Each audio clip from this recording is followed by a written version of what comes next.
Senhoras e senhores, sejam muito bem-vindos a mais um Fórum da Liberdade. Você tem o direito de não ser ofendido?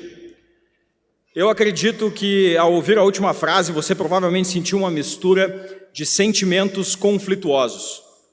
Por um lado, pode ter sentido um pouco de raiva, provocada pela indignação ao ouvir alguém questionar se você tem o direito de não ser ofendido. Afinal, quem é que perguntaria algo assim? Ao mesmo tempo, ao repensar a frase, para checar se eu disse exatamente o que vocês ouviram, imagino que você tenha também experimentado uma curiosidade. O que, de fato, não ter o direito de não ser ofendido significa? De uma coisa eu tenho certeza. Você já deve estar desconfiando de mim simplesmente por fazer uma pergunta tão incômoda quanto essa. É exatamente essa mistura de sentimentos que o Fórum da Liberdade espera provocar em vocês ao trazer a liberdade de expressão para o centro do debate nesta 35ª edição. O tema de 2022, Você é livre para discordar, se tornou uma imposição dos nossos tempos.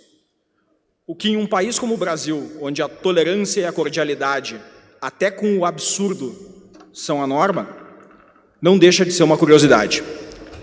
É curioso porque essas duas principais características da sociedade brasileira, a tolerância e a cordialidade, são tão arraigadas em nossas tradições que fazem parte do que os historiadores chamam de o mito fundador do Brasil.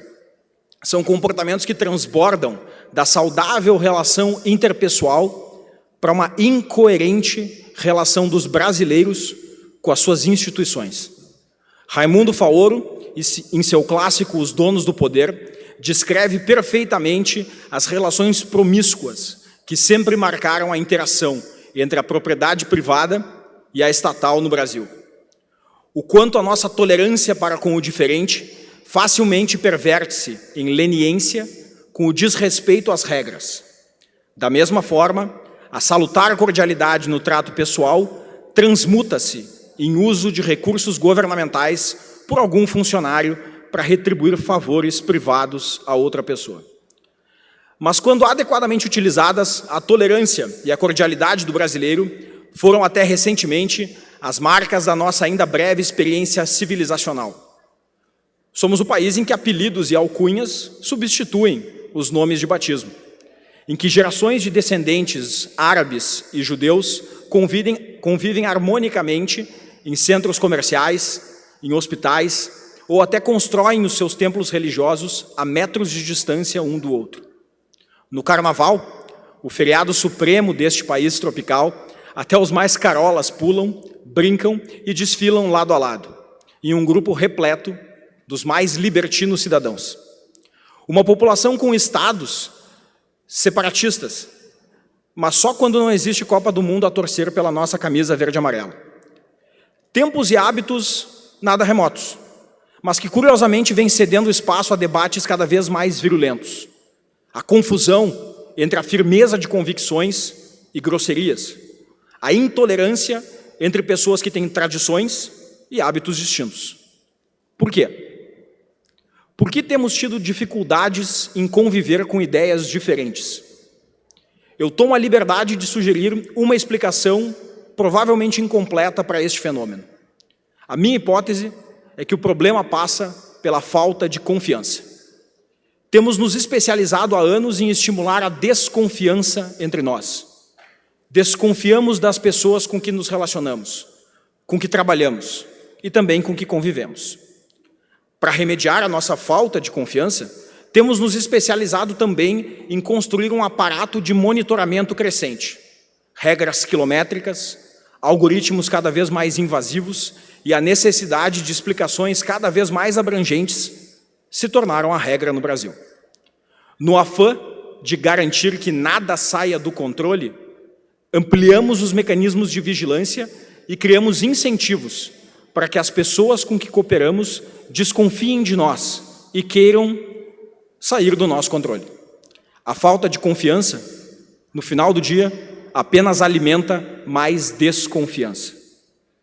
Se a minha hipótese estiver correta, o declínio da tolerância e nossa incapacidade de lidar com ideias da qual discordamos só poderão ser parados se formos capazes de promover a confiança em nossas relações.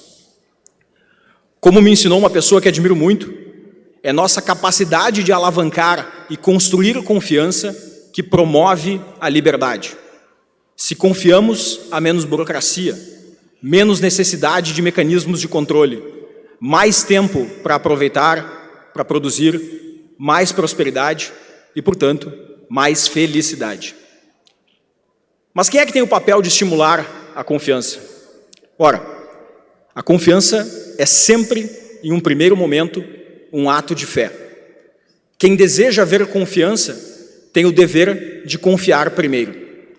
É papel, portanto, dos líderes inspirar a confiança através do exemplo.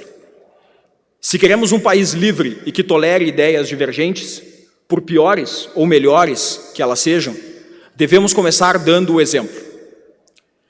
Quem deseja estimular a confiança não faz isso endossando pessoas que ofendem quem delas discorda. Não se estimula a confiança apoiando quem advoga em favor dos mais humildes, mas se enche de privilégios pagos por estes mais humildes.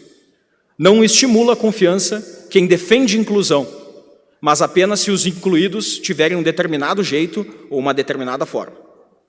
A sociedade livre e aberta que queremos começa com um exemplo que cada um de nós dá em sua família, em seu grupo de amigos, em sua empresa, em seus relacionamentos. Se queremos inspirar a confiança para que as pessoas se sintam à vontade para dizer o que pensam, devemos começar confiando em dividir com elas o que pensamos primeiro. Se você não é capaz de confiar com quem convive, por que essas pessoas deveriam confiar em você para se sentirem à vontade para expressar o que elas pensam? A liberdade para discordar não começa pelo outro, ela começa por mim e por você. Comecemos pela confiança. O meu muito obrigado a todos vocês por confiarem neste evento para provocar essa discussão. Sejam muito bem-vindos ao Fórum da Liberdade 2022.